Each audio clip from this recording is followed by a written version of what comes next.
ബീഹാറിൽ തെരഞ്ഞെടുപ്പ് പ്രചാരണം അങ്ങനെ ചൂടുപിടിക്കുകയാണ്. പ്രധാനമന്ത്രിയും അമിത്ഷായും ഒക്കെയുണ്ട് കളത്തിൽ.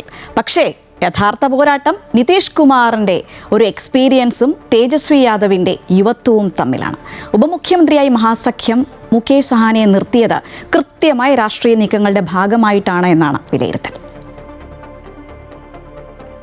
ബീഹാറിൽ തുടർഭരണം ലക്ഷ്യമിട്ടുള്ള നീക്കങ്ങളാണ് BJPയുടെ നേതൃത്വത്തിൽ നടക്കുന്നത്. പ്രതിസന്ധികൾ പലതുണ്ട്. എന്നാൽ നിതീഷ് കുമാർ എന്ന രാഷ്ട്രീയ ചാണക്യൻ അത്ഭുതങ്ങൾ സമ്മാനിക്കുമെന്ന് NDA കരുതുന്നു. മുന്നണികൾ മാറുമ്പോഴും മുഖ്യമന്ത്രി സ്ഥാനം നിലനിർത്തുന്ന നിതീഷിന്റെ തന്ത്രങ്ങൾ ഗുണമാകുമെന്ന് BJP പ്രതീക്ഷിക്കുന്നു. BJPയുടെ സംഘടനാ സംവിധാനവും നിതീഷിന്റെ പരിചയസമ്പത്തുമാണ് NDAയുടെ മുതൽക്കൂട്ട്. അതേസമയം യുവാക്കളുടെ വോട്ട് ലക്ഷ്യമിട്ടാണ് തേജസ്വിയുടെ മുഖ്യമന്ത്രി സ്ഥാനാർത്ഥിത്വമെങ്കിൽ പിന്നോക്ക വിഭാഗങ്ങളുടെ വോട്ടാണ് മഹാസഖ്യം ലക്ഷ്യമിടുന്നത്.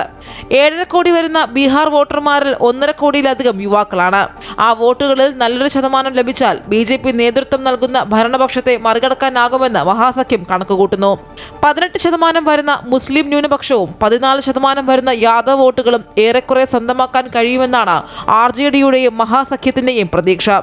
അടിയൊഴുക്കുകൾ തടയുക ലക്ഷ്യമാക്കിയുള്ളതാണ് മുകേഷ് സഹാനിയുടെ ഉപമുഖ്യമന്ത്രി സ്ഥാനാർത്ഥിത്വം. താഴെത്തട്ടിൽ ഇറങ്ങിയുള്ള തേജസ്വിയുടെ ഇടപെടലുകൾക്കൊപ്പം സഹാനിയുടെ ജനപിന്തുണയും ജാതി സമവാക്യവും ഗുണം ചെയ്യുമെന്ന് മഹാസഖ്യം കരുതുന്നു.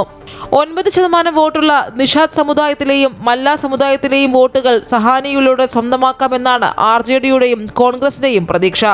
അതുകൊണ്ടാണ് കോൺഗ്രസിനെ മറികടന്ന് ഉപമുഖ്യമന്ത്രി സ്ഥാനം VIP-ക്ക് നൽകിയത്. എന്നാൽ അധികാരം കിട്ടിയാൽ കൂടുതൽ ഉപമുഖ്യമന്ത്രിമാർ ഉണ്ടാകും.